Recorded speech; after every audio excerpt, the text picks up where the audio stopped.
A educação especial ela é uma modalidade transversal que vai desde a educação infantil até o doutorado, enfim, atravessa toda a educação formal, e hoje nós temos como estudante público-alvo da educação especial, né, o público elencado na LBI, na Lei Brasileira de Inclusão, das pessoas com deficiência, transtorno do espectro autista, e deficiências físicas, mentais, intelectuais. Também, como público-alvo da educação especial, a superdotação e os transtornos específicos de aprendizagem e transtornos do neurodesenvolvimento, como TDAH, enfim. Acho que aqui é um espaço muito curto, né, para a gente falar sobre tudo que atravessa aí a educação especial. Mas, em relação a isso, nós temos, né, como no regulamento, estou tendo só um pouquinho de dificuldade, porque eu não estou conseguindo visualizar o que está sendo compartilhado. Aí eu vou lá na minha página. Está no slide 5 mesmo, onde você acredito que seja Maravilha. Os conceitos. Então, hoje nós temos práticas, tá? Práticas nos campi, principalmente em Nilópolis, Duque de Caxias e Campos Maracanã, são os campos onde nós concentramos o maior número de estudantes, né, com necessidades específicas, acompanhados, né, pelas CONAPLES. Então, já temos práticas de um determinado currículo oculto, né, de práticas que a gente já utiliza em termos de flexibilização, de adaptação curricular, para atender às especificidades de aprendizagem desse estudante, né? Então, aí, como sugestão, incluir os termos que vai estar ao longo desse regulamento, os termos estudantes público-alvo da educação especial, e aí nós já temos uma resolução do CONSUP, que é a política de educação especial inclusiva do IFRJ, né, que vai estar atendendo aí toda uma legislação vigente, que é estudante com deficiência, com transtorno global do desenvolvimento, com altas habilidades de superdotação e outras necessidades específicas relacionadas a transtornos específicos de aprendizagem. Plano Educacional Individualizado, né, que é o PEI, documento elaborado por equipe multiprofissional, cuja organização curricular registra todas as individualizações necessárias para auxiliar o estudante a alcançar os objetivos de aprendizagem. O que é o termo educação especial inclusiva, né, que é a modalidade da educação especial, que garante o direito, né, desse público em todos os níveis, né, na educação escolar, e essa modalidade promove a inclusão na rede regular, oferecendo acessibilidade, apoio individualizado para atender essas necessidades específicas. O conceito de necessidades educacionais específicas, né, que são condições individuais dos estudantes que demandam adaptações de recursos, apoio especializado, para garantir a acessibilidade e a igualdade de oportunidades educacionais, e o próprio conceito de acessibilidade curricular, que, na verdade, é um contínuo de ações, né, que vai possibilitar a aprendizagem desses estudantes de modo que possam usufruir em igualdade de condições dessas oportunidades educacionais. Ok?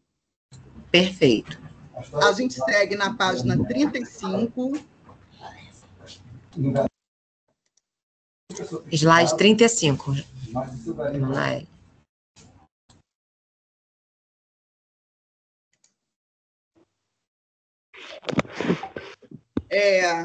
Onde tem, né, do artigo 13, o item, o inciso 6º, respeito às diferenças e compromisso com a inclusão do educando no processo educativo, com destaque para a educação especial. Então, a gente considera isso desnecessário, porque, em sua essência, né, a inclusão... Só um minuto, André, só um minuto. Quem está controlando a apresentação aí na Proem, por favor?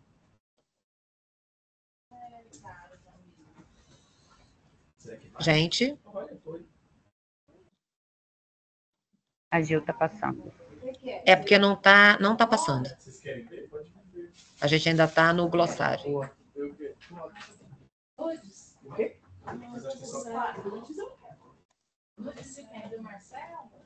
Pode repetir qual o slide? Página 35. Slide 35. Isso.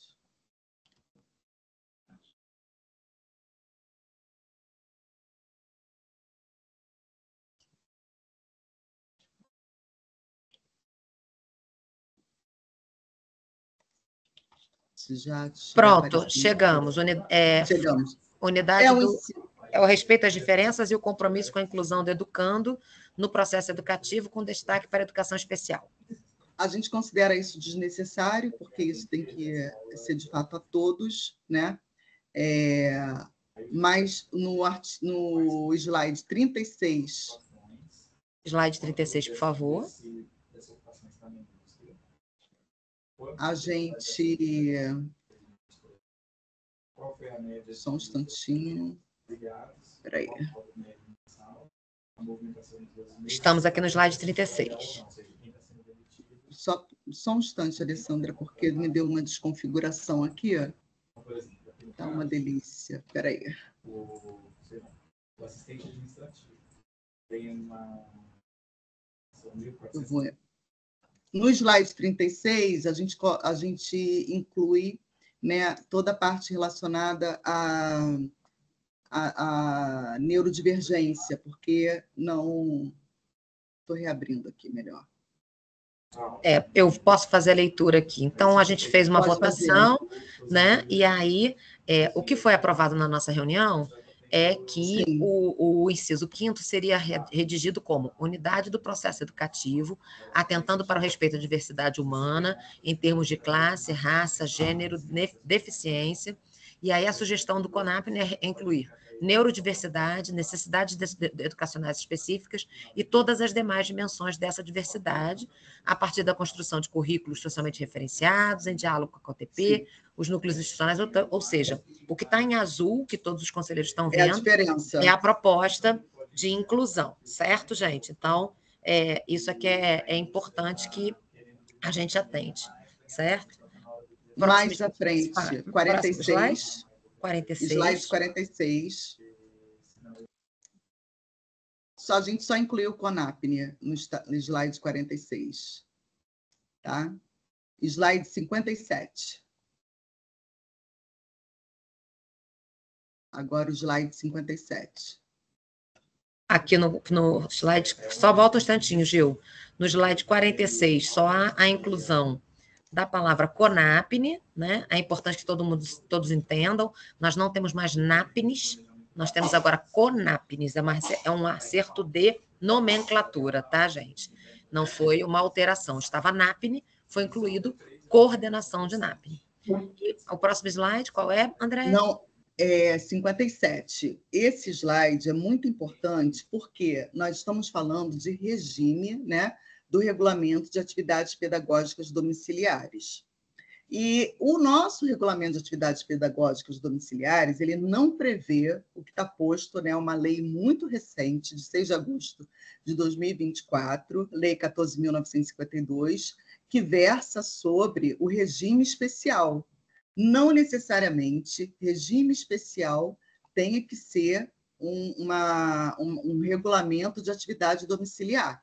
Por exemplo, nós temos alunos em situação, por exemplo, de tratamento, de saúde, impossibilitado de frequentar a escola, de frequentar o campus, alunos que têm uma condição, né, principalmente da neurodivergência, que naquele momento entra em crise, pode estar numa determinada crise, pode não conseguir ir para a escola, e é muito cansativo para essas famílias, e é por isso que o decreto prevê isso, é muito cansativo para essas famílias o tempo todo buscar o atestado, né? Então, muitas vezes, ir a um hospital e buscar um atestado vai trazer mais sofrimento do que ajuda.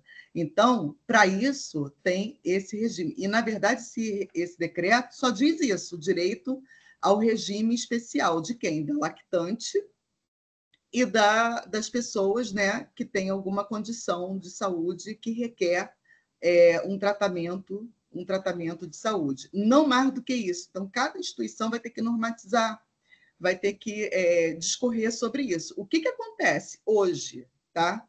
Se a gente tem, por exemplo, um estudante em que tem qualquer tipo de declaração de saúde, falando que faz tratamento, um relatório, alguma coisa assim, e falta eternamente, nós não temos segurança jurídica hoje para dar conta disso. Por quê? Porque esse decreto ele precisa estar regulamentado. E como esse decreto tem que estar regulamentado? Ele tem que estar previsto, né, nos regulamentos, ele tem que estar descrito como que vai operacionalizar isso dentro da realidade de determinada instituição. Então, esse parágrafo, né, coloca: será garantido regime especial para os estudantes nas situações previstas na Lei 14.952, sendo que o parágrafo único versa sobre: para o atendimento ao previsto acima, será necessária a realização de avaliação multiprofissional, professores, coordenadores do curso, COTP, CONAPNE e demais profissionais envolvidos no atendimento ao estudante, para a elaboração do plano educacional individualizado que atenda às demandas educacionais, considerando os objetivos e princípios da educação profissional técnica e tecnológica. Então, a gente amarra, né, o atendimento, o direito a esse estudante, aos objetivos também do perfil, né, do egresso, em relação à educação básica, técnica e tecnológica, da educação profissional. A gente não pode perder de vista a nossa dimensão profissional, a nossa dimensão também técnica e tecnológica. E em muitos casos, esse estudante também não frequentando pode estar, né, não se apropriando do currículo relacionado à sua formação, geral, à sua formação ampla e, em específico, as características da sua formação tecnológica. Então, é com muito cuidado, e a gente escreve isso, para que o PEI, esse Plano Educacional Individualizado, ele seja a referência na trajetória desse estudante. O que está posto no PEI, né, a partir do estudo de equipe técnica, de equipe especializada, juntamente com o diálogo com a família, porque senão, gente, a gente pode entrar numa seara tanto ruim para o campus quanto para a família. A gente tem um lado, o campus, que fala: esse menino nunca vem, não frequenta, tudo mais, e de fato, ele não ser compreendido na sua especificidade, mas também tem todo o lado da família também, né, que não pode não se movimentar quanto a isso e justificar: ele não vem pronto, eu quero meu certificado. Então, a gente tem que buscar um caminho de razoabilidade para poder dar essas garantias educacionais sem ferir os princípios educacionais de inclusão dessa pessoa e, sobretudo, não criar, né, um caminho de promoção automática, porque no âmbito do campus eu falo muito com os estudantes, né, que eu atendo.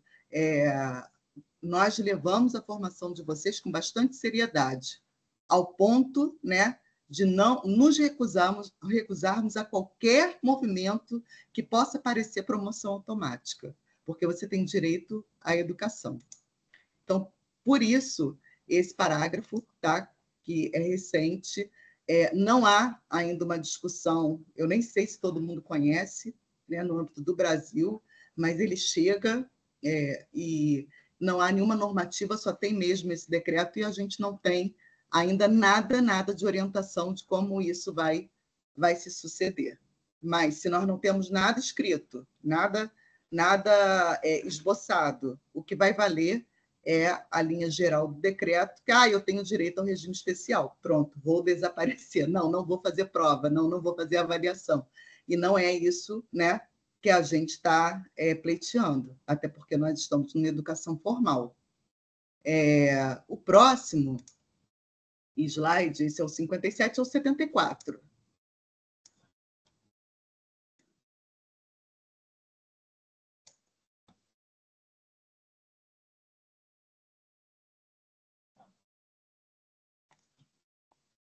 Eu acho esse um dos mais interessantes, tá? Em relação ao que nós podemos fazer em termos de sucesso acadêmico para os nossos estudantes.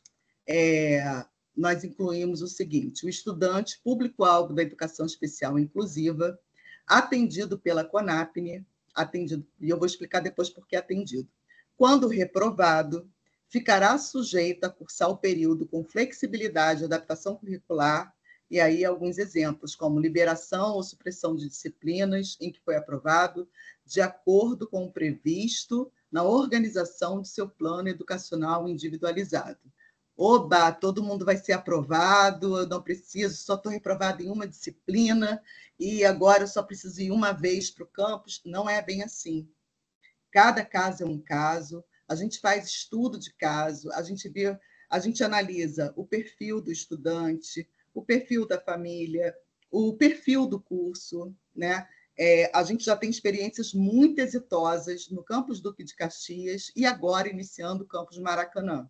Até porque a gente tem trocado muitas informações no Fórum das CONAPNES. No dia 10, a Marília do campus Maracanã e eu do campus Duque de Caxias vamos apresentar, convido a Proem também, experiências exitosas de flexibilidade curricular.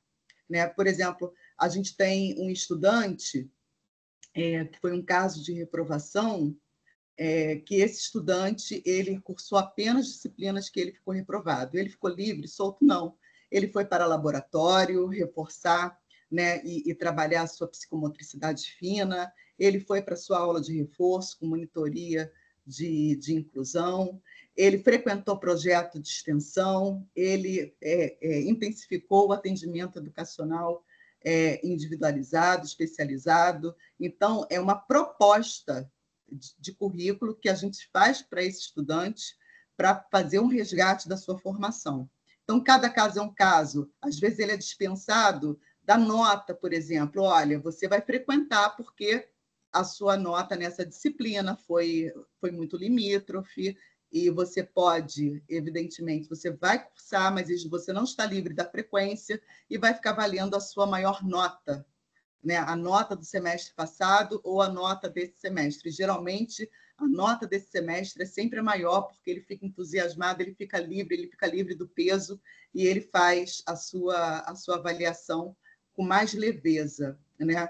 Andréia, isso dá certo? Isso é loucura? Lógico que é loucura. Isso é plano educacional individualizado.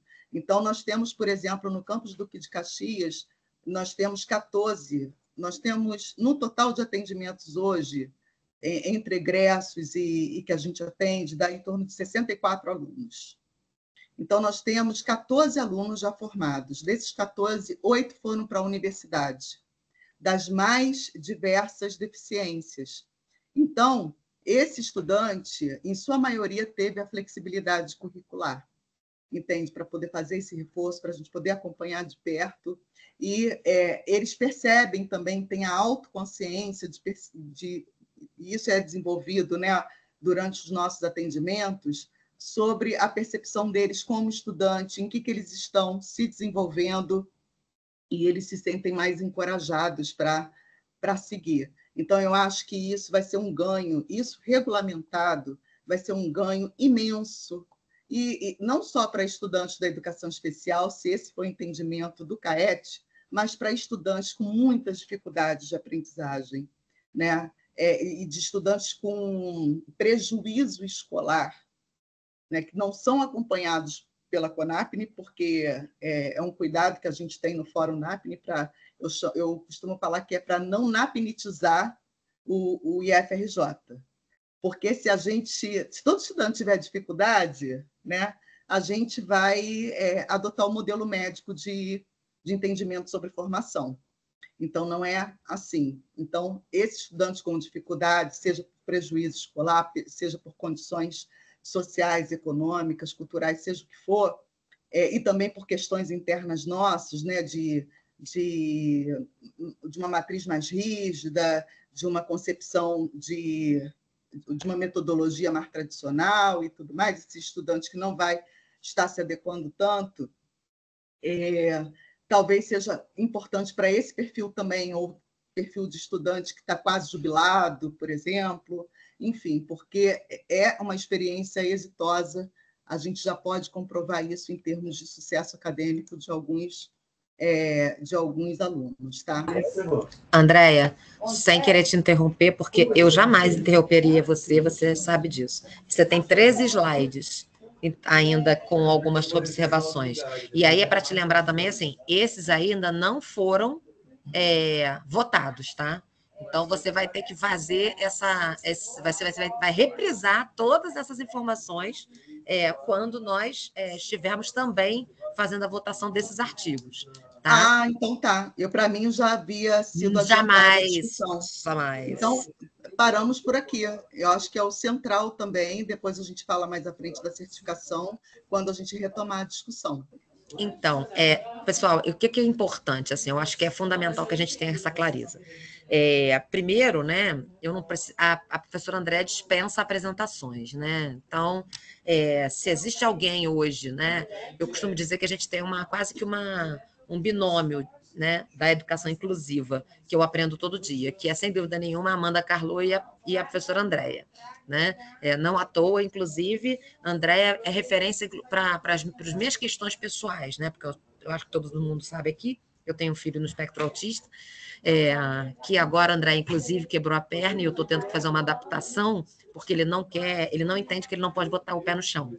Então, você imagina a minha vida. Mas, fechando esse pequeno parêntese, por que a fala da André é tão importante? É porque quando esse documento passou por consulta pública e ele foi exaustivamente, né, passado por consulta pública, a gente percebeu muito pouca contribuição específica para o ponto da educação inclusiva. Quase que com uma percepção de que caberia um regulamento específico para a educação inclusiva. Né? E isso é impensável, né? Se a gente quer uma escola que seja, né, minimamente, estou falando minimamente, tá? Acessível. Não estou nem falando de inclusão, que a gente ainda tem que caminhar muito para chegar a isso, né? Eu, por exemplo, sou uma defensora ardorosa de que cada unidade tenha um professor de atendimento educacional especializado concursado. Ele não pode ser contratado, não. Eu quero ele concursado, né? Exatamente porque as pessoas precisam entender, inclusive, o que é o atendimento educacional especializado. Então, por que a fala da Andréia, nesse momento aqui, ela é importante? Porque a Andréia é, sem dúvida nenhuma, o principal referencial dentro deste conselho, não tenho a menor dúvidas em dizer isso, para nos orientar numa das discussões mais difíceis, seja porque a nossa formação não contemplou, seja porque nunca foi objeto do nosso interesse, seja porque nunca vivenciamos a educação inclusiva, ou o lidar com pessoas com deficiência, né? Infelizmente, eu quero deixar isso registrado, conste-ata, a coordenação de educação inclusiva, né? Os CONAPNs não estão na PROEM, eles estão na PROEX, né? Eu falo que isso é um vício de criação, porque nós começamos a política de inclusão exatamente na extensão, né? Ela foi tratada primeiro como uma ação de extensão, mas é inequívoco que hoje a questão da educação inclusiva, inclusive como modalidade de ensino, ela tem de estar na PROEM, né? E a gente precisa resolver esse nó, não há dúvidas, mas a gente ganha, né? Eu falo que a gente ganha o grande presente, o grande mérito de ter a Andréia agora conosco nesse conselho. Né? Não só como conselheira, mas também nos assessorando nesse que eu acho que é um dos pontos mais sensíveis de todos os nossos regulamentos. A gente vai ter que fazer discussões aqui que são difíceis, mas que são fundamentais.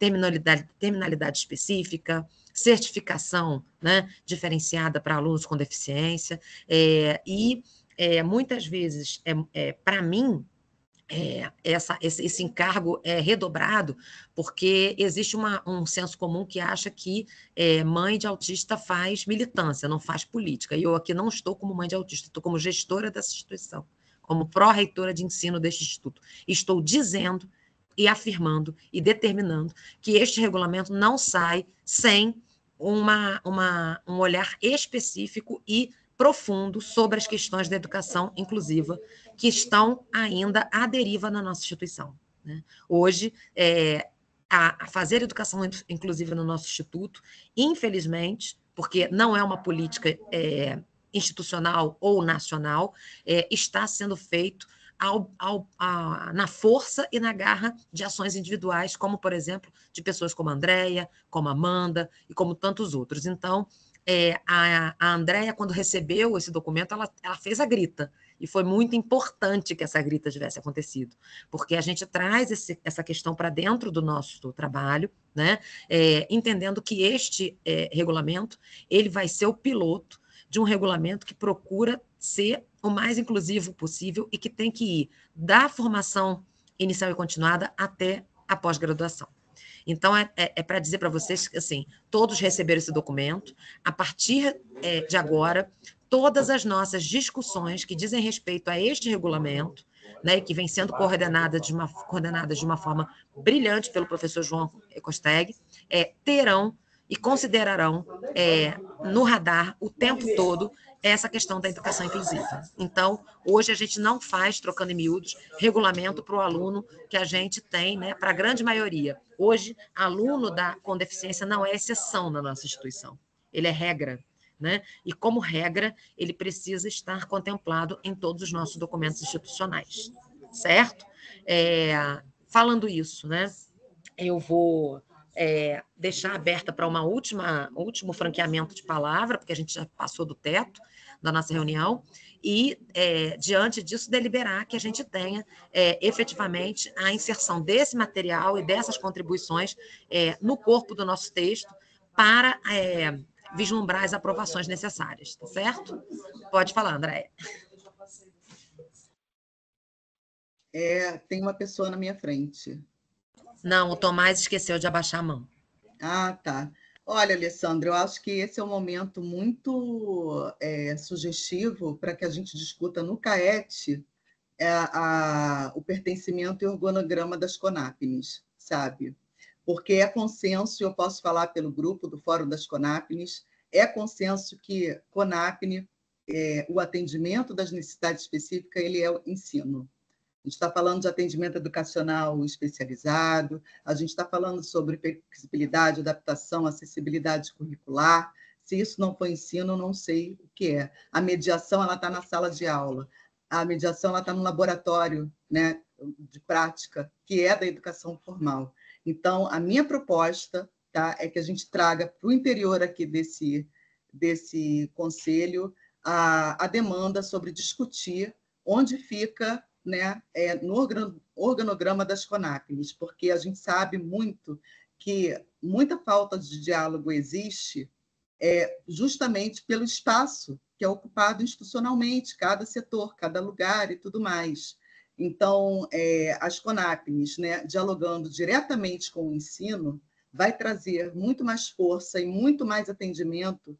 E, olha, eu posso garantir para vocês que as instituições hoje, os campi, não são processados, as relações não são judicializadas, porque é graças ao trabalho das CONAPNES. E a gente faz uma discussão muito forte no Fórum dos NAPNES, a gente faz estudo de caso, tá? A gente se ajuda muito, porque são situações, às vezes, sui generis, tá? Porque não é só...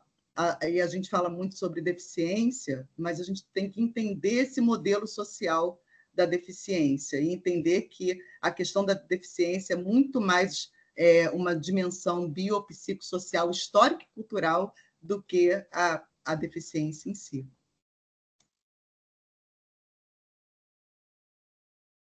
Eu agradeço, Andréia. Eu acho que assim, a gente vai precisar, na verdade, mais do que discutir, a gente vai precisar ser educado aqui nesse conselho, né? Eu digo a todos aqui que eu sou uma pessoa que precisa ainda muito aprender sobre educação inclusiva. E eu acho que isso vai ser fundamental. E eu acho que vai ser na discussão do regulamento que nós vamos incorporar, sem dúvida nenhuma, algumas das categorias e dos conceitos que já são legais, né? Eu costumo dizer que a gente tem regramento para a educação inclusiva minimamente há 20 anos, ou mais de 20 anos, né? Se a gente pensar a Convenção de Salamanca, mais de 25 anos, e a gente ainda insiste em tratar como uma situação de exceção, e os números mostram que eles não são uma exceção, né? Então, e eu falei uma vez para o meu reitor, né, que eu quero muito, muito, né, estar numa instituição em que eu possa ter o meu filho matriculado nessa instituição. E hoje eu não tenho, como mãe, né, um respaldo pedagógico. E, para mim, sendo pró-reitora dessa instituição, é muito doído falar isso. Então, que a gente esteja dando o primeiro passo aqui, né, com a participação da Andréia, que tem, sim, uma militância, mas está aqui como especialista e como conselheira, né? Eu acho que longe de... A gente não vai tensionar ou trazer, né, as questões exclusivamente da militância, ainda que falar sobre educação inclusiva seja ser militante, sim, porque enquanto ela não é entendida como uma realidade e não é incorporada à escola como deve ser feita, a gente vai ter que continuar militando, mas eu acho que mais do que isso, né, a gente vai ter um aprendizado. Né? E aí eu convido a vocês todos, conselheiros, a estarem e a participarem o tempo todo dessa discussão que vai acontecer. Nós vamos ter reuniões extraordinárias em que, sem dúvida nenhuma, teremos assim uma reunião inteira dedicada a um artigo que verse sobre, por exemplo, atendimento educacional especializado ou planos de estudos individualizados. Eu digo isso aos senhores e senhoras porque é o que a Andrea falou. Os CONAPNE estão lá na PROEX, mas quando o problema acontece, sou eu que tenho que resolver. Então, eu preciso, sem dúvida nenhuma, assim, como gestora ainda nesta PROEM, eu acho que eu estou encerrando o meu processo como gestora na PROEM, eu acho que algumas coisas a gente deixa como legado, e eu acho que o maior legado que a gente vai poder deixar é um regulamento, não só eu, como vocês, conselheiros, um regulamento que efetivamente contemple e entenda que a educação inclusiva é uma obrigação nessa instituição. Ela é uma realidade posta. E no momento que a gente aprovar um regulamento que traga isso, né, que dê visibilidade a isso, não tenham dúvidas que eu continuarei insistindo em pedir pelo menos um professor de atendimento educacional especializado em cada campus, que a gente tenha salas que sejam de recursos que sejam sensoriais e não só espaços para tentar acalmar aluno que se desorganiza, que a gente tenha, né, nas nossas licenciaturas cursos na área da educação inclusiva que sejam efetivamente eficazes e não sejam, né, arremedos, como se estudar Libras em um semestre, que é uma língua que se aprende num curso inteiro, fosse o suficiente para a gente resolver o problema, né, dos nossos alunos e da demanda de tradutores e intérpretes de Libras. Ou seja, eu podia ficar falando aqui horas, mas não farei. Né? Me despeço aqui de vocês encerrando, peço a Ana Maria que encerre a gravação, dizendo a vocês que a educação inclusiva entrou no nosso radar aqui, né? E ela não vai sair. Então, o encaminhamento que eu faço, o professor João, que é o nosso relator dessa pauta, já recebeu esse documento, né?